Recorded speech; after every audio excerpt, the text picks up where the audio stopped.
കടൽ എന്ന് പറയുമ്പോൾ നമ്മുടെ മനസ്സിൽ വരുന്നത് എന്താണ്? നിറയെ മീനുകളും തിരമാലകളും പിന്നെ വലിയ തിമിംഗലങ്ങളും ഒക്കെയല്ലേ? പക്ഷേ കടലിന്റെ ചില ഭാഗങ്ങളിൽ ഒരു ജീവി പോലും ജീവിക്കില്ലെന്ന് പറഞ്ഞാൽ നിങ്ങൾ വിശ്വസിക്കുമോ?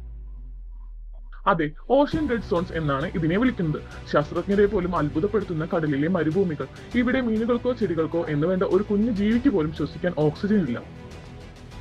ഇത് വരാൻ കാരണം എന്താണ്? നമ്മൾ ഉപയോഗിക്കുന്ന രാസവളങ്ങളും മറ്റു മാലിന്യങ്ങളും പുഴകൾ വഴി കടലിൽ എത്തുന്നു. ഇത് കാരണം കടലിൽ ആൽഗെ അഥവാ പായലുകൾ അമിതമായി വളരുന്നു. ഈ പായലുകൾ ചത്തുപോകുമ്പോൾ അവയെ ജീർണിപ്പിക്കാൻ വേണ്ടി വെള്ളത്തിലെ ഓക്സിജൻ മുഴുവൻ ബാക്ടീരിയകൾ ഉപയോഗിച്ച് തീർക്കുന്നു.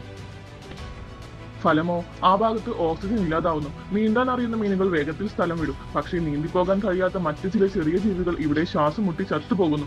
ലോകത്തിൽ ഇപ്പോൾ ആയിരക്കണക്കിന് ഡെഡ് സോണുകൾ ഉണ്ടെന്നാണ് പഠനങ്ങൾ പറയുന്നത്. പ്രകൃതി നമുക്ക് തന്ന ഈ മഹാ അത്ഭുതത്തെ നമ്മൾ മനുഷ്യർ തന്നെയാണ് ഇല്ലാതാക്കുന്നത്. കടലിനെ സംരക്ഷിക്കേണ്ടത് നമ്മുടെ ഓരോരുത്തരുടെയും കടമയാണ്. ഈ അറിവ് നിങ്ങൾക്ക് പുതിയതാണെങ്കിൽ വീഡിയോ ലൈക്ക് ചെയ്യാനും ഷെയർ ചെയ്യാനും മറക്കരുത്.